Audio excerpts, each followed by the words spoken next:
Diqqat! Shoshilinch tezkor xabar. O'zbekistonda xizmat ko'rsatgan taniqli xonanda Nilufar Usmonova haqida bugun tongda shoshilinch xabarlar e'lon qilindi. Assalomu alaykum hurmatli tomoshabin. Tezkor yangiliklardan birinchilardan bo'lib xabardor bo'lishni istasangiz, videomiz ostida bir dona like va podpisatsiya tugmachasini bosib qo'yishni unutmang. O'zbek shou-biznes olamining yorqin vakilasi, O'zbekistonda xizmat ko'rsatgan taniqli xonanda Nilufar Usmonovaning takrorlanmas raqsi tadbirda chinakam portlash yasadi. O'zbekiston estradasi yulduzi Nilufar Usmonova navbatdagi chiqishi bilan sahnada haqiqiy yorqin shou yaratdi.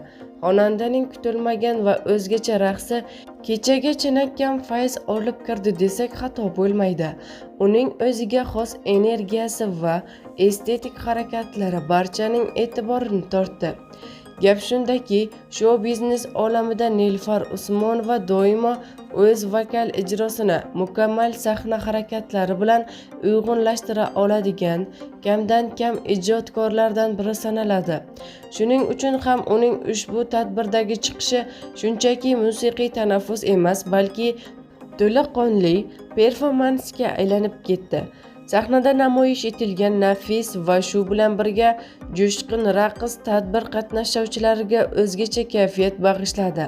Qolaversa, xonandaning did bilan tanlangan trendlarga xos libosi ham e'tibordan chetda qolmadi va uning sahnadagi obrazini yanada mukammal qilib ko'rsatdi, deyiladi xabarda.